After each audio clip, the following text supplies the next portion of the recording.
Hey everyone, welcome back to the channel where we cut through the fog of war to bring you the real story behind the headlines. Today, we're diving deep into one of the most audacious moves yet in Ukraine's fight against Russia's invasion, the announcement of a precision strike on two vessels from Moscow's so-called Shadow Fleet right in the heart of the Black Sea. If you've been following this conflict, you know the Black Sea has become a battlefield of innovation and desperation, with Ukraine's homegrown drones turning the tide against a once dominant Russian navy. But this latest operation, it's not just another hit on a warship, it's a direct assault on the economic lifeline that's been keeping Putin's war machine humming. Let's unpack what happened, why it matters, and what it could mean for the months ahead. Picture this, it's late Friday afternoon, the sun dipping low over the choppy waters off Turkey's Black Sea coast. Two unassuming oil tankers, the Kairos and the Virat, are slicing through the waves, empty hulls ready to gobble up millions of barrels of Russian crude at the port of Novorossiysk.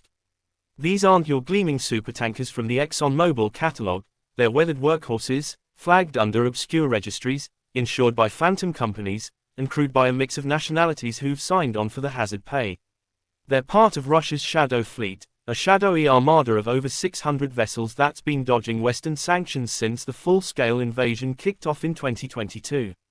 This fleet has been Moscow's dirty little secret, shipping out billions in oil revenues to fund tanks, missiles, and troops on the front lines. Experts estimate it's generated upwards of $100 billion for the Kremlin in the last couple of years alone, even as G7 price caps and EU bans were supposed to squeeze the life out of it. But here's the kicker, these ships operate in a legal grey zone, switching off transponders, shuffling ownership papers like a shell game, and sailing close enough to neutral waters to make enforcement a nightmare. Now, enter Ukraine's security service, the SBU, in tandem with the Ukrainian Navy. They've been honing their edge with something called the Sea Baby, a maritime drone that's equal parts engineering marvel and revenge fantasy. These aren't your off-the-shelf quadcopters, they're unmanned speedboats, about the size of a jet ski, packed with up to a ton of explosives, reinforced hulls, and the range to prowl hundreds of miles from shore. Developed in secret workshops back in Kyiv, the Sea Baby has already sunk Russian corvettes and Black Sea Fleet flagships, forcing Moscow's warships to hug the Crimean coast like scared kittens. But this time, the target wasn't military muscle, it was economic artery. According to an SBU insider who spoke to outlets like Reuters and the AP, the drones homed in on the Kairos first, southwest of the action, slamming into its hull with underwater precision that lit the deck ablaze. Crews scrambled, Turkish Coast Guard choppers swooped in for the rescue, and miraculously, no lives were lost. Then, just hours later on Saturday, the Virat took a double tap, first a blast that buckled its frame 35 nautical miles east, then a follow-up that nicked its starboard side. Video footage released by the SBU shows the chaos in grainy glory, orange fireballs erupting against the blue expanse, thick smoke billowing as the ships list and groan.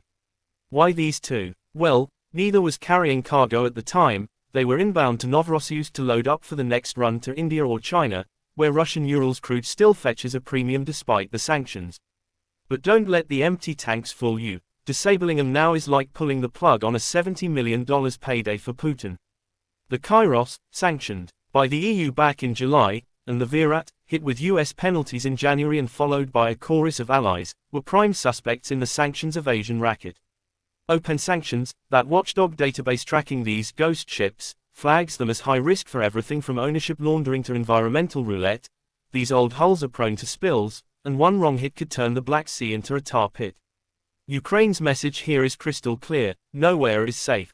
Not the northern shallows near Odessa, not the open lanes off Turkey. This isn't random piracy, it's calibrated economic warfare, designed to make every captain second-guess the route and every insurer jack up the premiums until the whole fleet grinds to a halt. And let's talk about the timing, because it's no coincidence.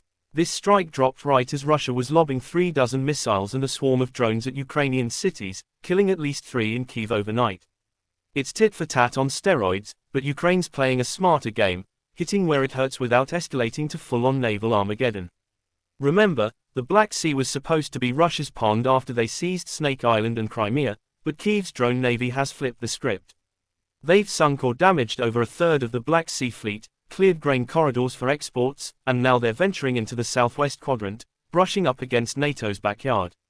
Turkey, straddling the Bosphorus choke point, is fuming, not because they're picking sides, but because these blasts went down in their exclusive economic zone, risking spills that could foul fishing grounds and beaches. Ankara's foreign ministry called it a serious safety risk, and they're right. The last thing anyone needs is a Houthi-style blockade turning the strait into a no-go zone. Kazakhstan's chiming in too, slamming the hit on Novorossiysk's Caspian Pipeline Consortium mooring that halted over 1% of global oil flows.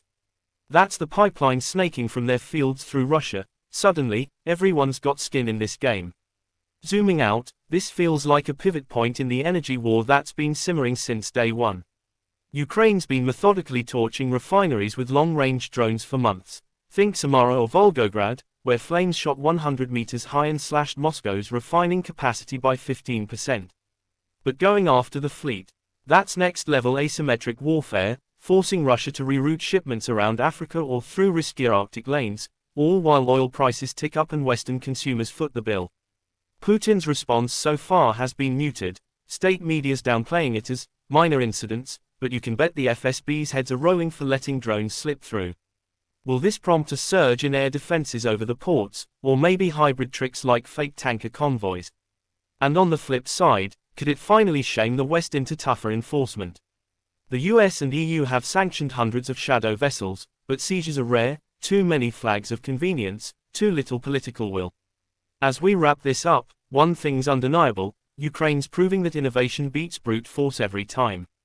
From bicycle mechanics cobbling together drone swarms to SBU operatives plotting hits from bunkers, this is David slinging stones at Goliath's wallet. If these strikes multiply, we could see Russia's oil revenues crater by 20% or more next year, starving the beast that's devoured eastern Ukraine. But risks abound. Escalation could drag in Turkey or spike energy shocks worldwide. For now, though, it's a win for Kyiv, a gut punch for the Kremlin, and a reminder that in this war, the sea runs as deep with strategy as it does with secrets. What do you think? Turning point or temporary thrill? Drop your takes below, smash that like if you're Team Drone Navy, and subscribe for the next breakdown. Until then, stay informed, stay sharp. See you out there.